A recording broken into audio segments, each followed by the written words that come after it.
So inside this box are quite a few completed note cards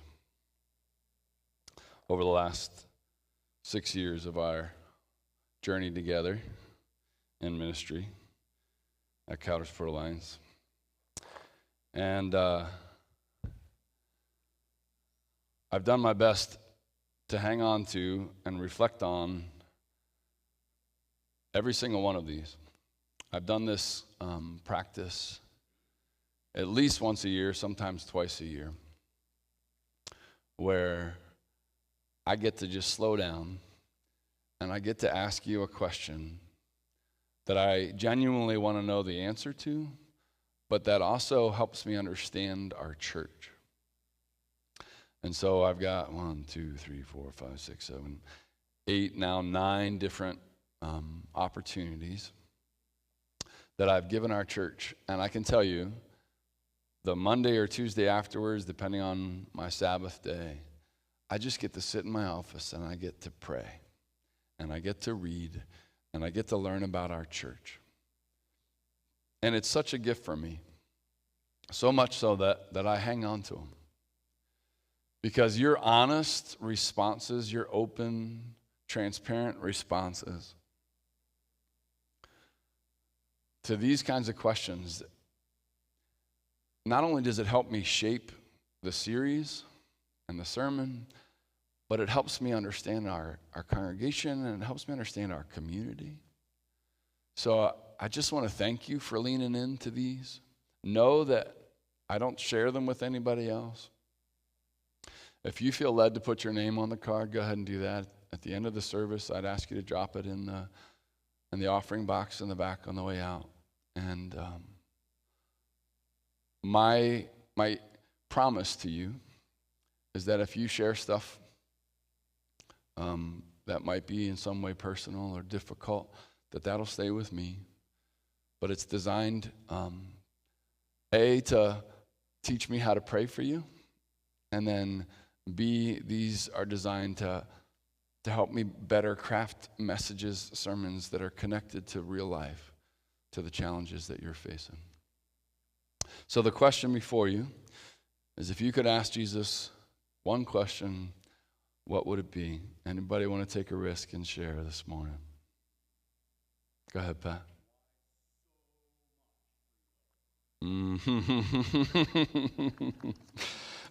Pat's question was, why do we have so much free will? Meaning, specifically, I think that, if we had just a little bit less free will, we'd be less likely to hurt each other and disobey God. Yeah, that's a really, why this much free will? Powerful question. Anybody else? Question you'd ask Jesus if you could. I know this is risky. Go ahead, Lori. Great question. Hey, Jesus, you said you were coming back, so when? Great question. I like it. Anybody else? Go ahead, Jim.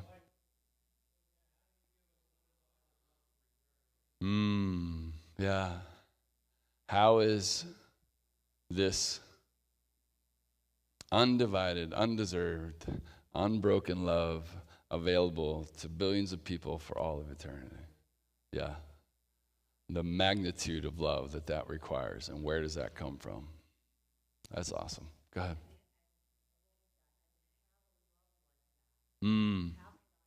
Yeah. And where does that come from, and how do I get it? Yeah, that's good. Go ahead, Miss Katie.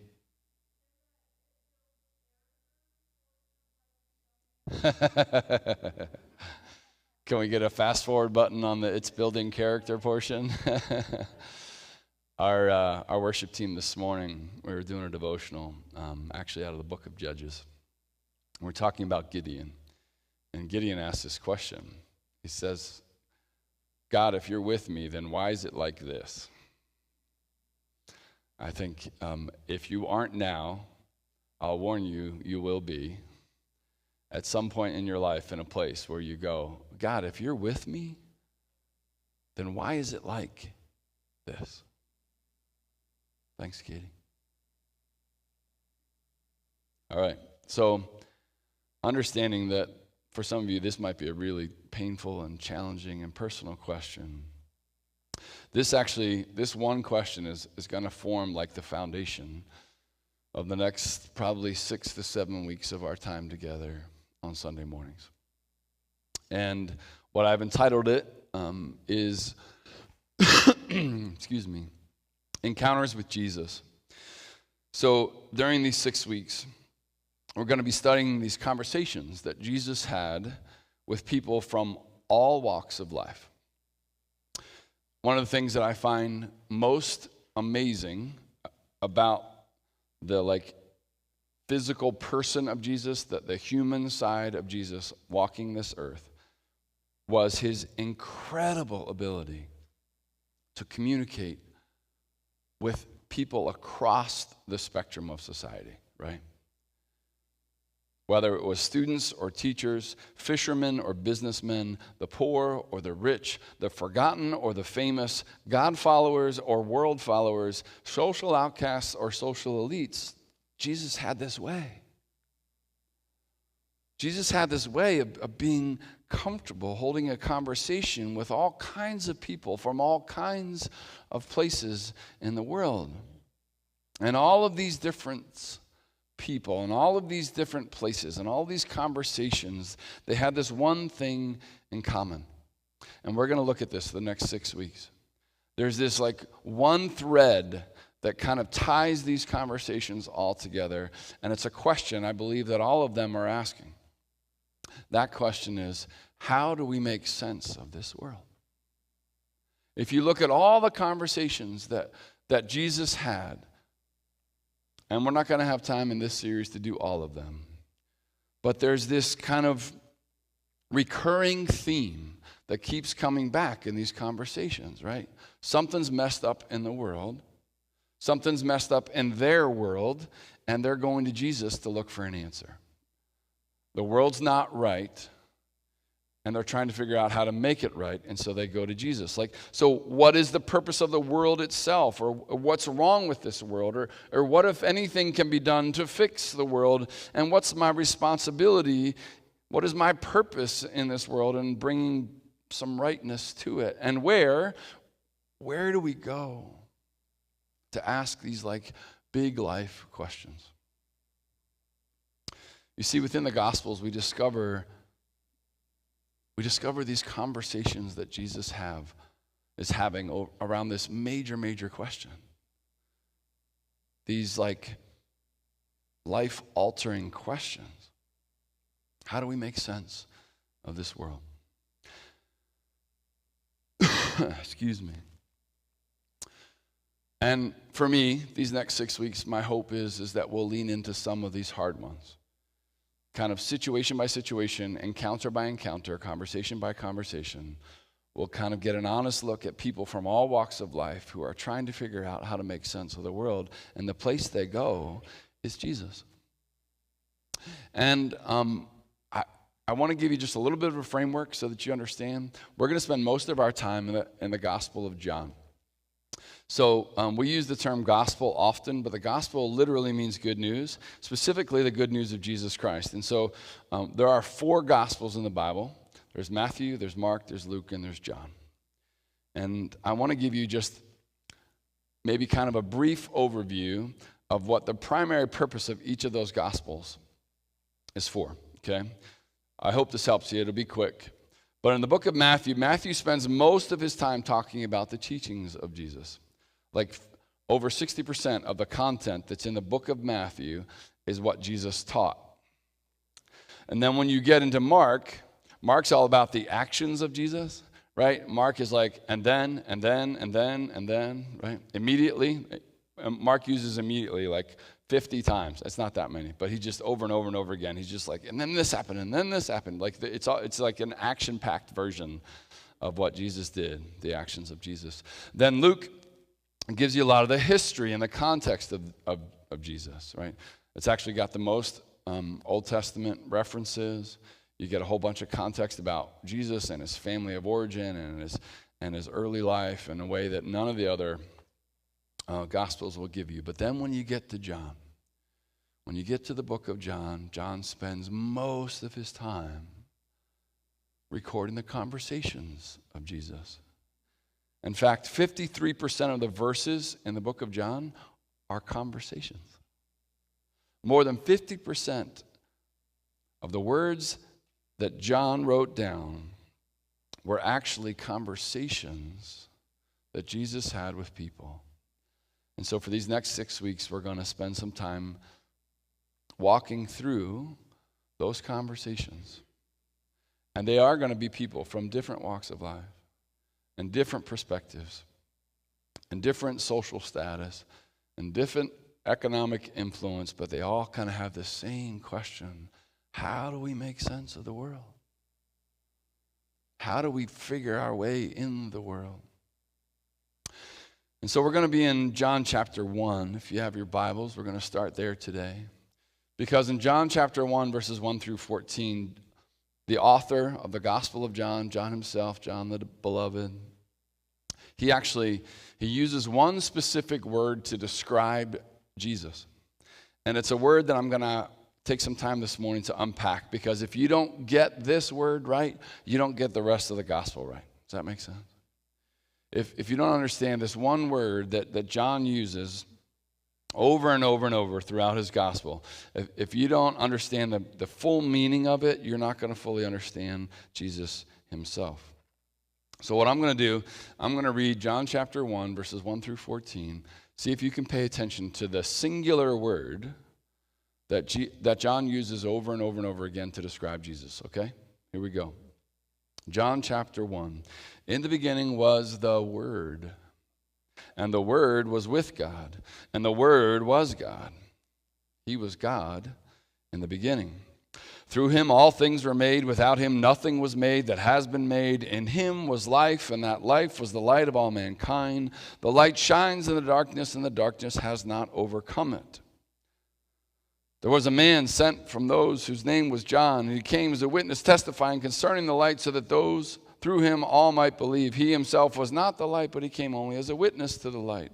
The true light that gives light to everyone was coming into the world. He was in the world, and though the world was made through him, the world did not recognize him. He came to that which was his own, but his own did not receive him. Verse 12, yet to all who do receive him, to those who believed in his name, he gave the right to become children of God, children born not of natural descent, nor of human decision or a husband's will, but born of God. Finally, verse 14, and the Word became flesh and made his dwelling among us. We have seen his glory, the glory of the one and only Son, who came from the Father, full of grace and truth. John uses one very specific word to describe Jesus. Did you pick up on what it is? In our language, he uses the word. That's what he says. In the beginning was the Word. Okay. This is a tough one, right? Because in our English context, it's like, okay, so in the beginning, God was vocabulary, right? God was dictionary. That's kind of what we think of. When we just hear the word,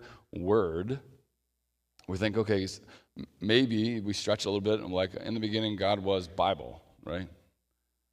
But there was no written down Bible in the beginning. So what's John trying to say? Well, we have to take this one word, the one word, and unpack it a little bit, because it will, as I said before, it will create like this framework for us to understand the fullness of the gospel and why the conversations that Jesus had with so many people was so transformative. So this word in the Greek is actually logos. You've probably heard this before. And logos actually, in the English translation, it comes across, most of the translators use the word for logos. But what John was doing, you need to understand something. John was borrowing that word logos from the Greco-Roman culture. And in the Greco-Roman culture, the word logos didn't just mean word. It meant reason. It meant discourse or the order of life itself. You see, for the Greco-Roman people, right, like especially for the philosophers, for the thinkers of the day, one of the highest form of philosophy was to sit around and think about and talk about the origin of life, the order of life, how life came to be, how nature came to be. And if you could kind of create the best argument and the best understanding for the origin and the order of life, then you were well respected within the context of the community. And so what John is doing, when he takes that word logos and he applies it to Jesus, what he's really saying, he's not just saying that Jesus is the word, he's saying that Jesus is the order of life. That Jesus is the reason, that Jesus is the discourse, right? If you go back to John chapter 1, in the beginning was the Word, and the Word was with God, the Word was God, He was with God in the beginning. Let's translate that into a more proper understanding of the Greco-Roman word itself. In the beginning was the order of life. In the beginning was the reason for life. In the beginning, the order of life was with God. And the order of life, the reason for life, the purpose of life was God. And He was with God in the beginning. You see what John's trying to help us understand? That one word that we use, that logos, what John was trying to help anyone who would listen, is that as we struggle how to make sense of this world, how to make sense of this life and where we fit in it and what God calls us to do, who God calls us to be, what John is saying is that Jesus is, in fact, the order of life itself, the reason for life. He's the only way that life makes sense. Because in the beginning was the order of life, and the order of life was with God, and the order of life, the order of nature itself, the only way that the world makes sense was God. And He was with God in the beginning. And that same word John uses in verse 14, the Word became flesh and made His dwelling among us. We have seen His glory, the glory of the one and only Son who came from the Father, full of grace and truth. What John is really saying is that the order of life became flesh. The nature, the reason, the purpose, the only reason that life makes sense took on human flesh and then walked among us. And we have seen His glory, the glory of the one and only Son who came from the Father, full of grace and truth. So what John is saying, his answer to the question, how do we make sense of this world? His answer? Jesus. How do we make sense of this world? John's answer is Jesus. John addresses the biggest meaning of life questions, and he makes this really bold claim that the meaning of life is not a philosophy. The meaning of life isn't some sort of acquisition, the chasing after, the creating of oneself. What John is saying, that the meaning of life is actually a person. The order and purpose and reason for life was in the embodiment of Jesus Christ, the light of the world, the Son of God. And if you and I want to understand, if we want to discover the answers to life's biggest questions, it has to start with Jesus. And what John shows us over and over and over again through these conversations, throughout his recording of the gospel of Jesus, in each of these conversations, we discover individuals who go to the source of all life to understand life, to the logos, to the order, the reason, the purpose of life, to discover life. But there's this warning. John warns us that although the Logos has come into the world, although the Logos took on bodily flesh, the order of life became human in the form of Jesus, it's easy to overlook. Did you see that part? Right, verse 9, he says, the true light that gives light to everyone, so the light that emanates, because you finally understand the order of life, because you finally understand the purpose of life, because you finally understand how life works, you finally have this light, your eyes, you come out of the darkness and into the light, and he's saying this light, this true light that gives light to everyone was coming into the world. He was in the world, and though the world was made through him. What a statement. And though the world was made through him, the world did not recognize him. Imagine that, parents. Just for a minute. Parents of children. You walk into a room. Maybe you were gone for work or the grocery store. And you walk back into the house. And the little humans that you brought into the world ignore you and act like you don't even exist. Don't even realize that it's you, this human that you brought into the world, that you gave life to, that you've changed their dirty diapers and you've fed them and you've made sure that they get to the doctors and all these things, that they don't even acknowledge your presence. John's saying that, although he came into the world, Jesus came into the world, he was in the world, and though the world was made through him, the world did not recognize him. He came to that which was his own. Even his people, even his tribe, even his closest didn't fully understand. Even the group of people from which he originated, the Jewish people, didn't get it.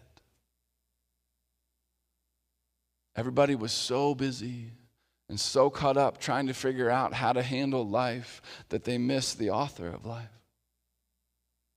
Everybody was so caught up and so busy and so focused on making sure that they found their place in the world that they lost an opportunity to be with the creator of the world. This is the sadness that is the reality for all those who ignore the order of life, who is Jesus. Is that this longing that we have inside of us, we sung about it in the last song, right? This longing we have inside of us to understand our place in the world and to have hope and peace and comfort and wholeness, right? That we chase after in so many different ways that it's very, very easy to overlook. It's very, very easy to miss. Even those closest to Jesus didn't see it, didn't understand it. But notice, John's warning here. John warns us it's easy to overlook the light of the world because we're so busy chasing after all these other ways of making it in the world. But notice what is given to those who would seek him. Verse 12, he says, yet to all who did receive him, that being Jesus, to those who believed in his name, he gave the right to become children of God. Children born not of natural descent, nor of human decision or a husband's will, but born of God. John's trying to help us understand that this whole concept of figuring out how to handle life, right? These major life questions that we all wrestle through, they begin and end with this reality that Jesus is the order of all life. Jesus is the reason for all life. And only through the order and reason of Jesus will we understand our place. And if we would seek him, our entire identity changes. I mean, think about this. If God really is God, if God really is the creator and sustainer of all the universe, if there is no life apart from God, if God with his very breath spoke the stars into being, if God called the mountains out of the ocean, if God really is who God says he is, and then he calls us sons and daughters,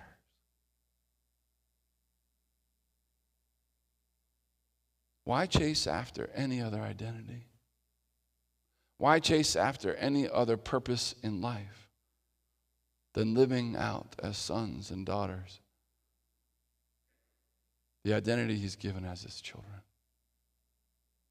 Perhaps part of the reason that we spend so much time trying to figure out life and how to handle all the problems of life is because we've lost touch with our identity as sons and daughters of the living God. We forget to whom we belong. And this is the gift that John is saying, that Jesus takes on human form and walks this earth, and he shows us the reason, the order, and the purpose of all life. And then if we put our faith and our hope and our trust in him, our identities change. Our DNA changes. It's not just who we were made when we were born, it's who we've been remade as followers of Jesus Christ, as children of God. And that's why verse 14 makes so much more sense when we understand Logos. That the order of life itself has become flesh and made his dwelling among us. That the reason and purpose for all life, even in our darkest of days, that the light of the world has come in the form of the person of Jesus himself. And then John goes on to say, I've seen it. John goes on to say, I've seen his glory. I've seen the light that comes through Christ alone. And notice what John uses to describe how we will experience this light. Think about this. If you were the author and creator and sustainer of all life, and you walked into the world and someone ignored you, what would you do? Right? If you were the author and sustainer, if your breath could make stars show up, right? If your breath could make the ocean move, right? If you had that much power and then you walked into the world, you came as a person into the world and interacted, and people just ignored you and marginalized you and acted like you just didn't matter, how would you respond? Right? But John's saying, when we come to this Jesus, when we come to the order of life, the author of life, the sustainer of life, the reason for life, when we come to him, we find grace and truth, not judgment. We discover grace and truth, not punishment. Jesus could have come into this world in any way, shape, or form that he longed to, but he chose grace and he chose truth in its fullness. Right? The gospel says that we are more flawed and broken than we'd ever dare understand, and yet at the very same time more loved than we can even comprehend. This is the gospel. This is the order of life. This is the reason for life. And Jesus comes not in judgment, not in punishment, not to destroy us, but to pour out his grace and his truth. And dear friends, perhaps that's the reason why so many people from so many different walks of life chased after Jesus when he was here. That's why the rich and the poor, the outcasts and the famous, the teacher and the student, this is why people from all walks of life chased after Jesus, because he was full of grace and truth, and because he is the order and sustainer and reason for all life. John asks, how do we make sense of this world? And his answer, the only answer that will satisfy, is Jesus. I'll say it this way, okay? Jesus is the living word who gives the order of life to all who would seek him. This is the summary of John 1 through 14. John, the beloved of Jesus, John who walked and talked and ate with Jesus, John who did miracles with Jesus. John says, I've seen this glory. And this Jesus is the living word the author and sustainer of the order of life, who gives to us meaning and purpose and order for life if we would seek him. The problem is we don't often seek him. The problem is we chase after all these other potential orders of life. We chase after all these other reasons for life. We chase after all these other things that we think is going to make life make sense. And when it doesn't make sense, then we're like, oh, maybe I need Jesus, right? That's the problem. The order of life to be found in a person who'd walked among us, to be encountered in a relationship that is available to everyone if we would just simply seek him. And what do we find when we seek Jesus? That he is full of grace and yet full of truth. I'm going to illustrate this for a minute, because here's the reality. Every single one of us, in some way, shape, or form, we wrestle, right? Trying to figure out how do we make sense of this world. How did the world get so wrong? How do we get it right again? What's my role in it? What's my purpose in this world? And oftentimes, it can lead us into some pretty dark places. Have you noticed? I'm going to give you just a brief history. I need to illustrate this for you, because this idea that Jesus, the author, sustainer, order, reason for life, walked this earth, and that if we would seek him, he would give us that order for our life. It's kind of like ethereal, right? It's like up here, but it's not always in here. So let me just give you the history of the 12-step program. Okay, if you're familiar with this, I'm grateful. But the 12-step program addresses this issue of how do we handle life? How do we deal with life? The first 12-step program that came out was one called Alcoholics Anonymous. It was in the 1930s. But do you know the history? How we got to the 12 steps? I did a little research. And in the early 1900s, there was this rich, young American kid from a wealthy family who was an alcoholic. He had everything he needed in life, but he wasn't satisfied. And he found himself caught in this cycle of addiction, even though every earthly need had been fulfilled. So this young man, he flies to Switzerland to be treated for his alcoholism by one of, at the time, the greatest psychiatrists and psychologists, Dr. Carl Jung. And Dr. Jung took one look at this young man. His name was Roland. And after a series of conversations, Dr. Jung realized that the issue that Roland was dealing with, the biggest problem for his alcoholism, that the core reason wasn't just the bottle itself, but that this young man was longing for a vital spiritual encounter. Now, what's really interesting is that Dr. Jung wouldn't necessarily claim himself as a Christian. He was kind of, at least the way that he wrote, more of a scientist than he would consider himself a Christian. But he knew that this issue, right, that this issue this young man Roland was having, he called it, I want to make sure I use the right words. He said, this patient's craving for alcohol was a lower level manifestation of man's thirst for union with God. His craving for alcohol was a lower level manifestation of man's thirst for union with God. Roland finally understands that the thing he was longing for most, even though he had everything else in this world that he wanted, what he was longing for was a relationship with God. And he goes back to the United States and tells one of his friends, and one of his friends tells this guy named Bill W. He's one of the founders of the 12-step program.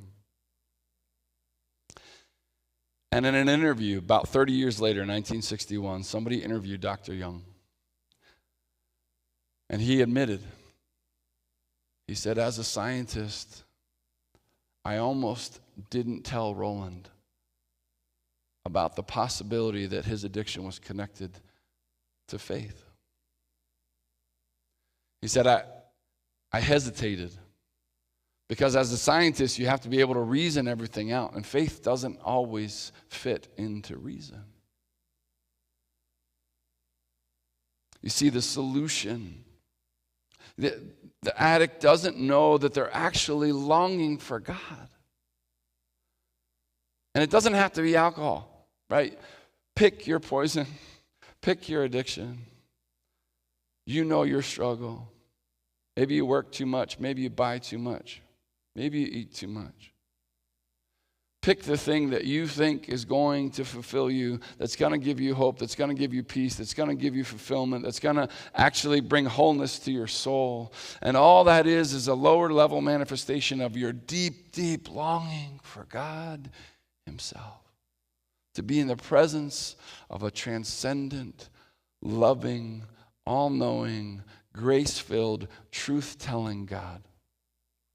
And to find hope in Him and Him alone. And only a vital connection with God Himself will fulfill those desires. This is what John's trying to tell us. As after story after story after story through the Gospel of John, there's these men and women, young and old, that interact with Jesus, and they all have this very same longing to understand the purpose and reason and order of life itself. From the skeptical student to the respected teacher, from the outcast woman to the rich young ruler, all of them have that same exact question. How do we deal with this life? I'm going to leave you with a challenge this morning. Each week, over these next 6 weeks, I'm going to give you a different one, but here's the first one. If God's stirring in your heart, Holy Spirit's moving inside of you, and you recognize that your reason for life, your order for life is kind of out of whack, what I'm going to challenge you to do is just read and reflect on the Word.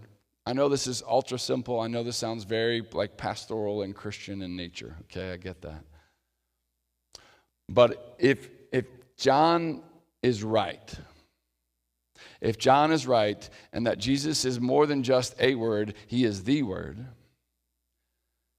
If Jesus is more than just a reason for life, He is the reason for life. If Jesus is more than just something we do on Sundays, but something that becomes our everyday reality, right? Then we have to spend some time reading and reflecting on the Word, the order of life itself. So my challenge to you in this coming week, first one was, would you read the Gospel of John? It's not super long. If you do like basically 3 chapters a day, starting today, you'll get through the whole Gospel of John before next week. And you'll get to read every single conversation with every single person that Jesus talked to who was looking to figure out, how do we handle this life? But then I want you to break it down from there, okay? Challenge you to read the Gospel of John in this next week before we come back. But then I'm going to invite you to reflect on one verse. Just one verse. John 1, verse 14, the Word became flesh and made His dwelling among us. We have seen His glory, the glory of the one and only Son.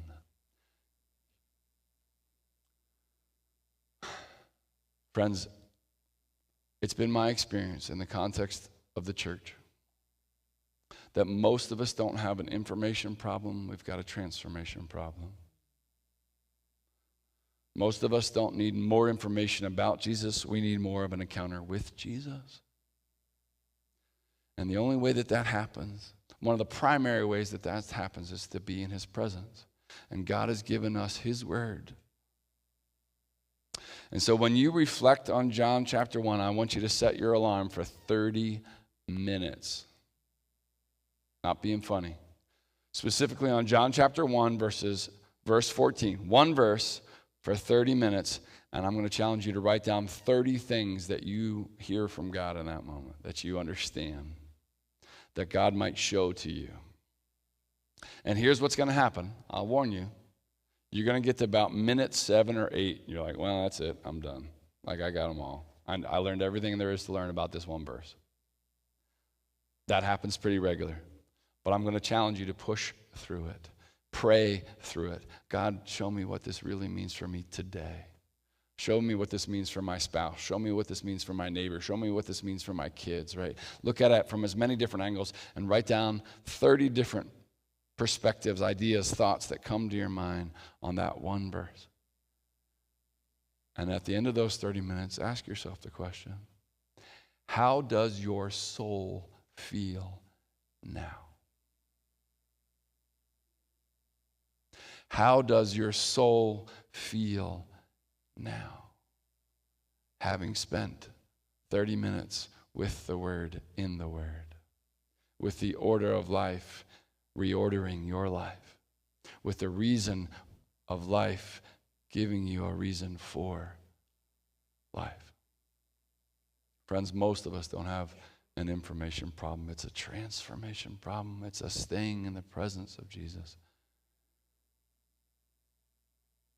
Because Jesus is the living Word who gives the order of life to all that would seek Him. Let's pray.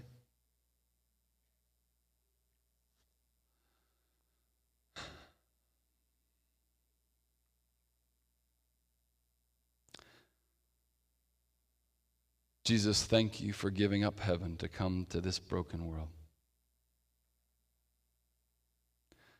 Jesus, thank you for giving up heaven to come to a place where people would ignore you, where people would lie about you, where people would actually hate you. And as the author and sustainer, the order and reason for all life, that you would take on human form and walk with us. Such a gift. And that you would do it full of grace and truth, not judgment and punishment. Jesus, lead us deeper into your word this week, I pray. In your name, amen.